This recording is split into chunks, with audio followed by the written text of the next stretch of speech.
నమస్తే రమగారు. నమస్తే జయ. రమగారు, మనకి శ్రావణ మాసం 2వ శుక్రవారం వరలక్ష్మి వ్రతం చేసుకుంటాం.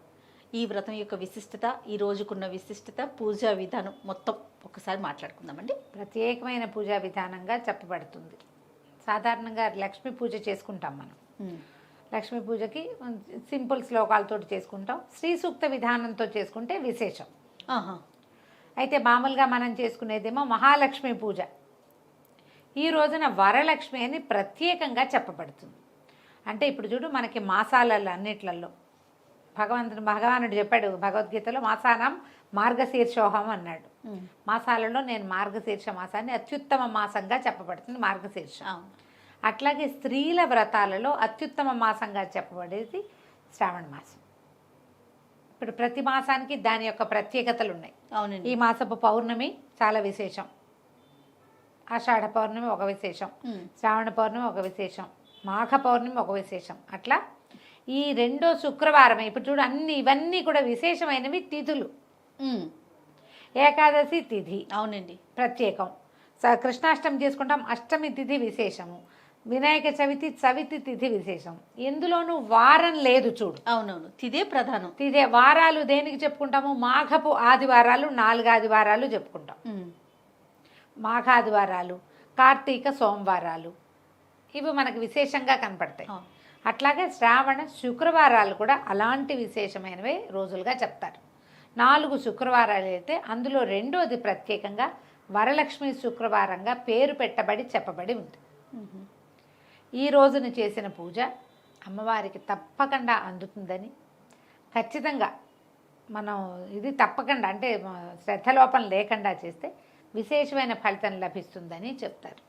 ఇప్పుడు ఇది కథల్లో చెప్తారు, కానీ మనకి ఒక మనస్సమాధానంగా ఉంటుంది. పూజ చేసుకున్నాం అనుకో, చక్కగా అందరికీ వాయినాలు ఇచ్చి పసుపులు కుంకాలు కొత్త బట్టలు, అమ్మవారి పూజ అలంకరణ, అయ్యవారు వచ్చి ఏదైనా కాస్త అభిషేకం చేసి మనకు తీర్థం ఇస్తే ఒక ప్రసన్నత వస్తుంది మనకి మనసుకి. అది చాలా ముఖ్యమైనది ఇందులో. దీంట్లో అధికం ఫలం నీకు ఎంత బాగా గ్రాండ్గా చేసుకోగలగవో అంత చేసుకోవచ్చు. ఏమీ చేసుకోలేవు, ఒట్టి పూజ చేసుకో, సరిపోతుంది. అదైనా సరిపోతుంది. ఇది ప్రత్యేకంగా ఒక కథలో చెప్పబడింది కాబట్టి ఈ శుక్రవారము విశేషంగా చెప్తారు. ఈ వరలక్ష్మి శుక్రవారానికి ఒక చిన్న కథే, శుక్రవారపు గాథ చాలా చిన్నది.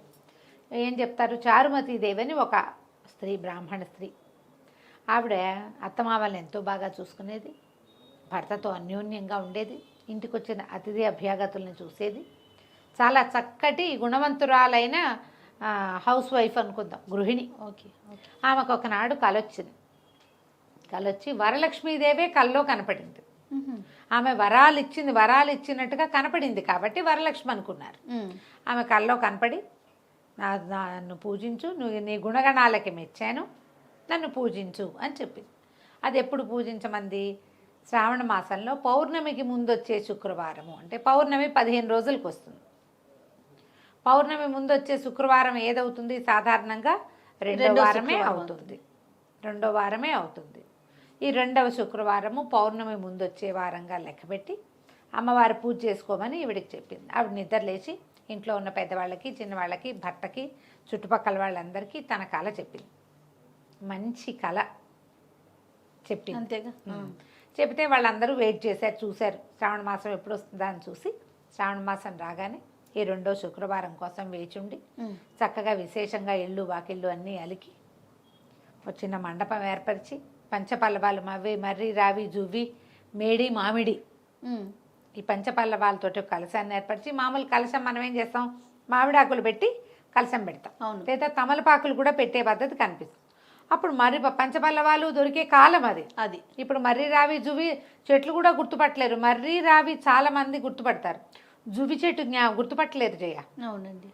మేడి, మామిడి ఇవి కూడా అక్కడక్కడ కనపడతాయి. మేడి ఇప్పుడు మన ఔదుంబర వృక్షం అని పూజించుకుంటాం కదా, ఈ పల్లవాలతోటి ఆ చిగుళ్ళు ఆకులతోటి కలశం ఏర్పరిచి చక్కగా సాంగంగా వరలక్ష్మి పూజా విధానం జరుపుకున్నారు.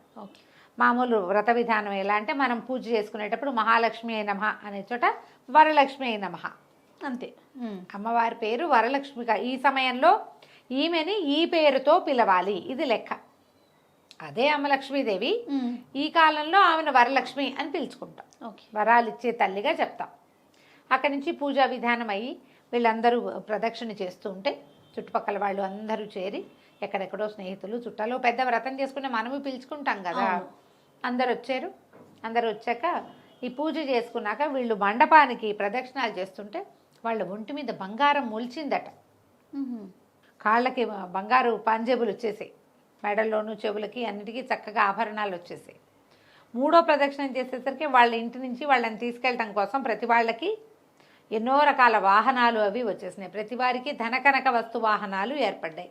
1 సంవత్సరం పూజ చేసి అందరు కలిసి పూజ చేసుకుని ప్రదక్షిణ చేస్తేనే ఇంత విశేషమైన ఫలితం లభించింది. ఇది చాలా అద్భుతమైంది. ప్రతి సంవత్సరము చేసుకోవాలని అందరూ ఒకళ్ళకొకళ్ళు చెప్పుకున్నారు. ఎవరిళ్లలో వాళ్ళు జరుపుకునే వాళ్ళు సామూహికంగా కూడా జరుపుకోవచ్చు. ఈ కథలో మనకి చెప్పబడిన ప్రధాన ఘట్టం ఏమిటి? చారుమతీదేవి ప్రధాన పాత్ర. ఈమె గుణవంతురాలు, అత్తామామని బాగా చూసుకుంటుంది. ఫస్ట్ పాయింట్ అది. భర్తతోటి అన్యోన్యంగా ఉంది. ఇంటిల్ బాధకి బాగా చక్కగా చూసుకునేది, అతిథి అభ్యాగతిని చూసుకునేది. ఇలా ఉన్న వాళ్ళకి అబండెన్స్ దానంతట అదే వస్తుంది. లక్ష్మీదేవి తనంతట తను వస్తుంది అంతే. కష్టమో నిష్ఠూరమో నీకు ఎంత ఉంది సంపద, దానికి సరిపడా ఇంతే ఉంది, దీనికి సరిపడా. ఎవరితోటైనా బాగా ఉండటానికి, ఎవరినైనా బాగా చూసుకోవడానికి కోట్లక్కర్లేదు, మనసు ఉంటే చాలు. లోపల ఉండాలి గుండె పదిలంగా. ఇది చక్కగా చూసుకుంటే, ఇతరులతోటి బాగుంటే, మానవ ఇప్పుడు వీళ్ళతో పూజ ఉంది, ఎంతమందినో పిలిచింది ఆవిడ. మా పూజ మేము చేసుకుంటాం అనకుండా ఆవిడ కల వచ్చింది, అలా వరలక్ష్మీదేవి వచ్చింది, బోల్డని ఇచ్చేస్తుందని నమ్మి ఇవన్నీ ఎవరికైనా పోకూడదని తమే చేసుకున్నారనుకో, అది వేరే కథ. ఇప్పుడు ఈవిడేం చేస్తుంది, ఎంతమందినో పిలిచింది అంటే అందరికీ అభివృద్ధి కావాలని కోరుకుంటోంది కదా. మంచి మనసు అది ఉంటే యూనివర్స్ మిమ్మల్ని చూస్తుంది.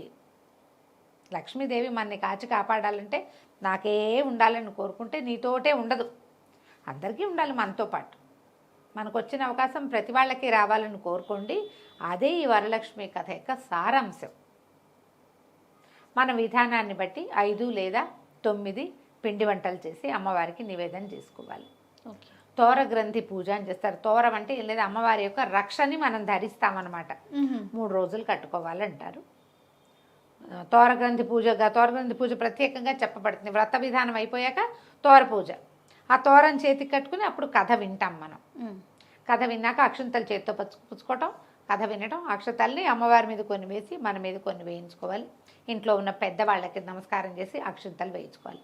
భార్యాభర్త ఇద్దరు కూర్చుని చేయవలసిన వ్రతంగా ఎప్పుడూ చెప్పలా దీన్ని, స్త్రీల వ్రతంగానే చెప్పబడింది.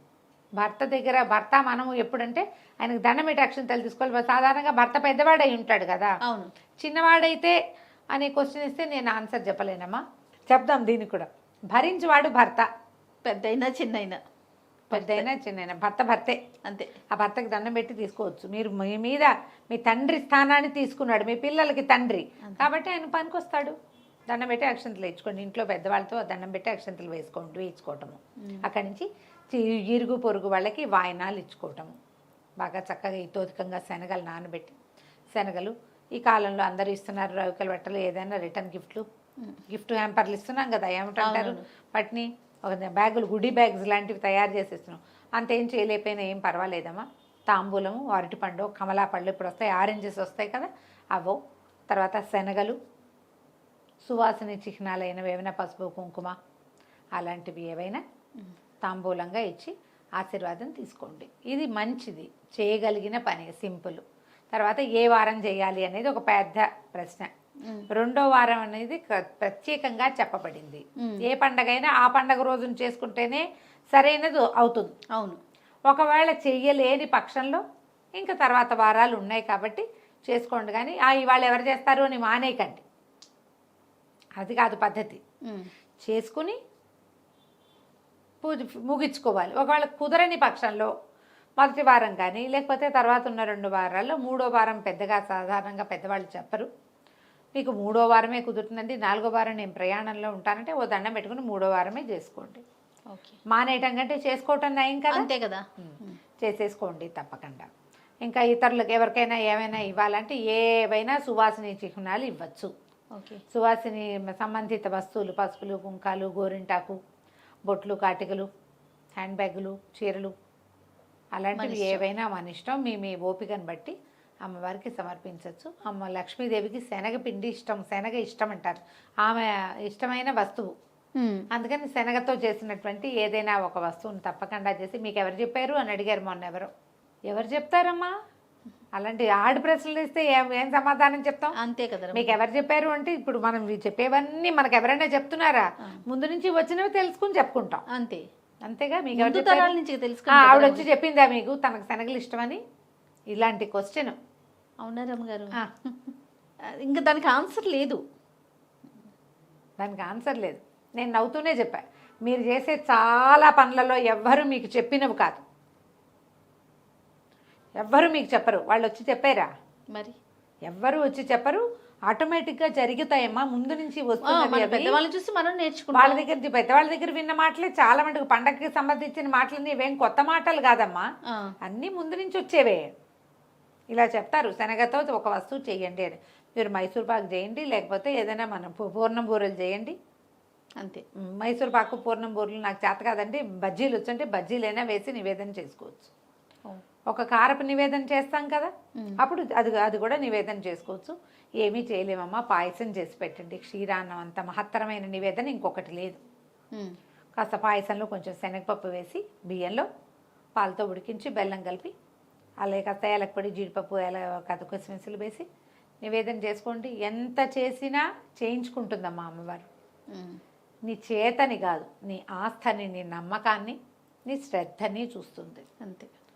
శ్రద్ధతోటి ఎంత పూజ చేసుకోగలిగితే మానేయకుండా చేసుకోండి, అది ప్రధానం. ఆడంబరాలు అవకాశం ఉంటే మీ ఇష్టం, ఎంత ఆడంబరం కుదిరితే అంత.